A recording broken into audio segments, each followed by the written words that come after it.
It's late, past 11. The day is finally quiet, and you're replaying it in your head the way you always do. And there it is again. That word.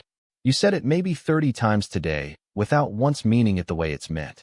You bumped a chair on your way past, and you said it to the chair. You asked a coworker a completely normal question, and you opened with it. Someone stepped on your foot, and somehow you were the one who said it. Sorry, sorry, sorry.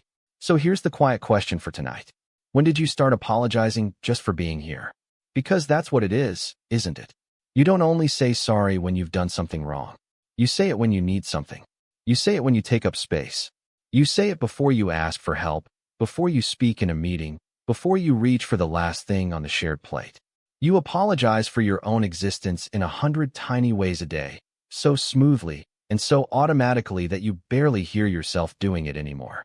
And tonight, I want to sit with you in that, gently, and figure out where it actually came from.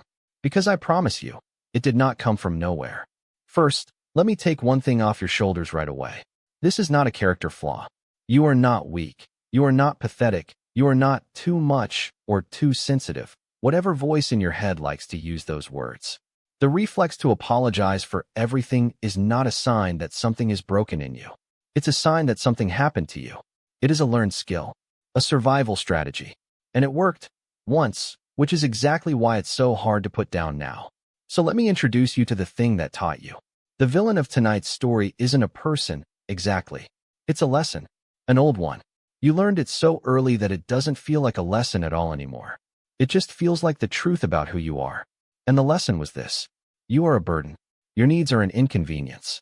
And the safest thing you can possibly be is small. Picture where it might have started. Maybe you were a kid in a house where the grown-ups were already stretched thin, tired, stressed. Maybe money was tight, or someone was sick, or someone was angry a lot, or someone simply didn't have anything left to give. And you, being a child, did what every child does. You read the room to stay safe. And you noticed something. When you needed less, things were calmer. When you were quiet, when you were easy, when you didn't ask for much, you got approval, or at least you got peace. But when you cried, when you needed, when you took up space, the temperature in the room went up. And maybe it got scary. So you learned the math. Needing things is dangerous. Being a problem is dangerous. And the way to be safe, the way to be loved, is to shrink. To make yourself the easiest possible person to have around. To apologize before anyone could be annoyed with you. So you got there first. You became small on purpose, because small felt like safe. And here's the heartbreaking part. It worked. That's why you still do it. A child who learns to disappear in a hard house often really is safer for it. So your brain filed that strategy away under, "This keeps me alive." And it has been running quietly in the background ever since, decades later, long after the house is gone. And it didn't always take a dramatic house, either. Sometimes the lesson is gentler than that, and somehow stickier for it. Maybe you were the easy one, the good one, the kid who never caused trouble, who was praised for being so mature, so low maintenance, so undemanding. Maybe a tired parent once said, "You were the one I never had to worry about." And they meant it as a compliment, and a part of you heard it as a job description. So you got very, very good at not being a problem. You learned to fold your needs up small and tuck them away where no one would have to trip over them. And the world rewarded you for it, and called it being a wonderful, easy person, and never once mentioned the cost. But a strategy that saved the child becomes a cage for the adult.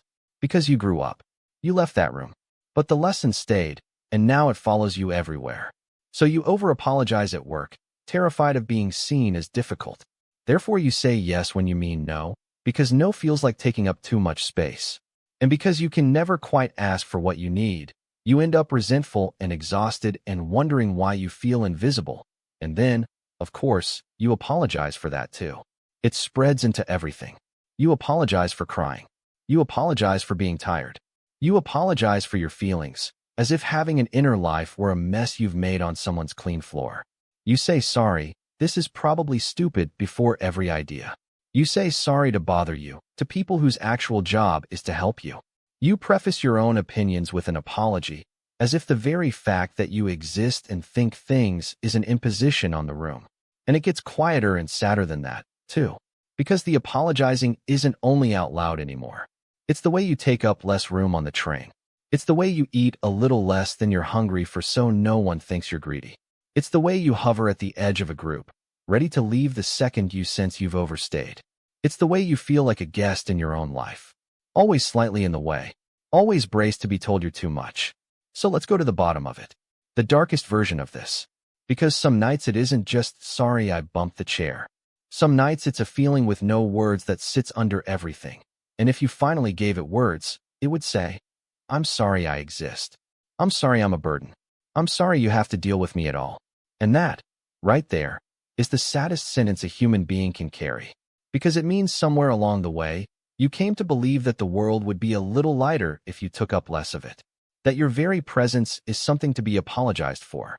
And I need you to stop, here, with me, for 1 second. Because that is not true. It was never true. That was the lesson talking, not reality.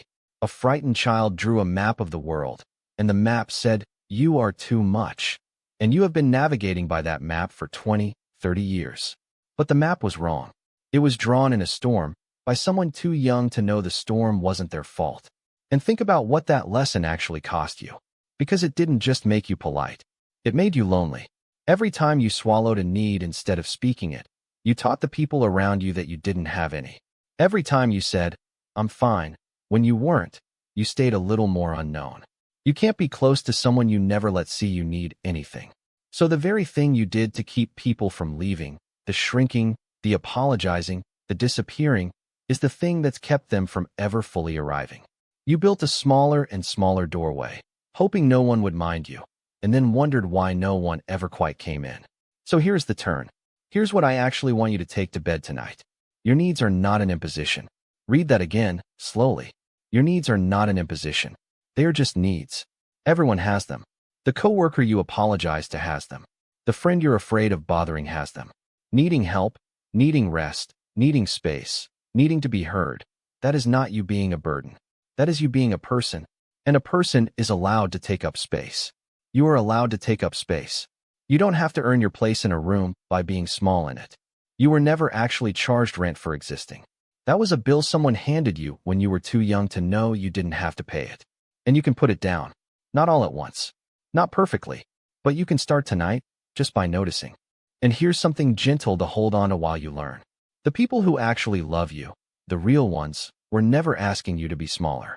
They don't experience your needs as a burden. They experience them as an invitation. When someone you love asks you for help, you don't think, ugh, what an imposition. You feel trusted. You feel let in. You feel a little closer to them. Your needs do the exact same thing for the people who care about you. The burden was never real. It was only ever a story, told to you so long ago that you forgot someone else wrote it. Because here's the beautiful part. So many of those sorries were never apologies at all. They were thank yous wearing the wrong coat. Sorry I'm late was really, thank you for waiting for me. Sorry for venting was really, thank you for listening. Sorry to bother you was really, thank you for helping me. Underneath the apology, there was always gratitude. And underneath the gratitude, there was always a person who simply wanted to be allowed to need things. So you can swap them. You can let the sorry become a thank you. It's the same warmth, pointed the right way at last. One lifts you down. The other lets you stand up straight. So let's go back to where we started. To you, late tonight, replaying the chair, the question, the foot. I don't want you to add this to the pile of things you apologize for. Please don't lie there now feeling sorry for saying sorry. That's just the cage with a new coat of paint. Instead, I want you to try something small the next time you feel that word rising in your throat for no reason. Just pause and ask yourself, did I actually do something wrong here? Or am I just existing, just needing, just taking up the completely reasonable amount of space that one human being is allowed to take up? And if you can, swap it. Let sorry I'm in the way become thank you for making room. Let sorry I'm a lot become thank you for staying. You will not get it right every time, and that's fine. You don't have to apologize for that, either. This is decades deep. You're allowed to be a beginner at taking up space. But know this, as you finally let the day go. You are not a burden. You never were. The amount of room you take up is exactly the right amount, because it's yours. You don't owe the world an apology for being in it. You're allowed to need things. You're allowed to ask. You're allowed to be here, fully, without saying sorry for it. If this felt a little too familiar tonight, then you're exactly who we make these for. Take a breath. Take up your space. And maybe, just for tonight, send this to someone who apologizes for everything, and let them hear it too. You don't have to say sorry for staying. The lights are on, and there's room for you here.